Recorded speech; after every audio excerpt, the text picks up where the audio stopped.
This section may throw a spanner in the works for some, but it will be a great relief to others. The former group will be composed of new users to Sibelius who have just learned alphabetic and step time entry, as well as those who may have been using Sibelius for some time. The latter group will consist of those who are new to Sibelius, but have plenty of experience using other notation software, namely Finale. There, I said it. In that other notation program, there is a form of note entry which is very similar to step time, but in which you play the pitch before playing the rhythm, exactly the opposite to Sibelius. Give this a try, and if you don't like it, you can always switch back and complete the music you're given to copy in this lesson in another way. If you haven't yet completed the sections before this one, you can use the catch-up file beethoven4.sib to get up to speed, but if you haven't yet learned step time entry, not a lot in this section is going to make sense to you. To change to pitch before rhythm mode, you need to go to the Backstage by clicking the File tab. As you've seen before, in the Backstage, the Preferences button is on the left just next to Jennifer Aniston. In the Preferences dialog box, click Note Input in the list on the left, and change the drop-down menu to Pitch Before Duration.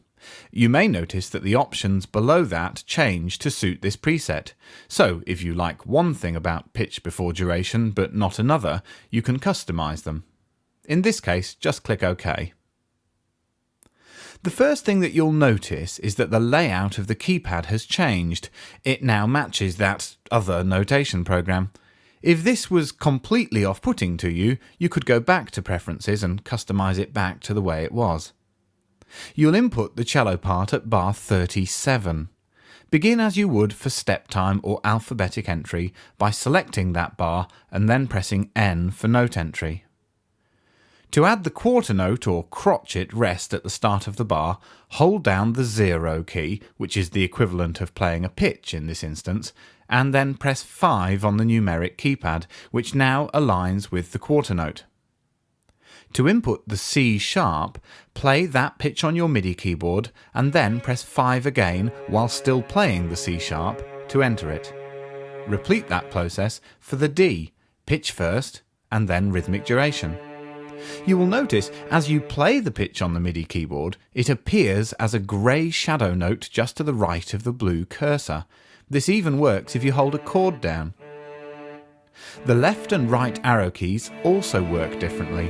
Normally, using the left and right arrow keys to move along the notes and rests cancels Create Note mode and changes it to Edit Note mode. In this case, the mode doesn't change. This means that you can skip through rests in the bar just by right arrowing over them.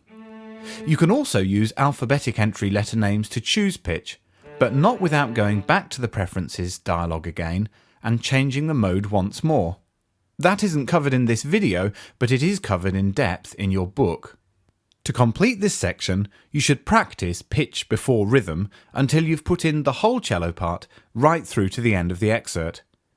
If you're finding it frustrating because you've just learned Sibelius's normal entry methods and this is just a bit too different, then that's okay. Just switch the mode back and use any method you like, even flexi time or mouse entry, to put in the rest of the cello part.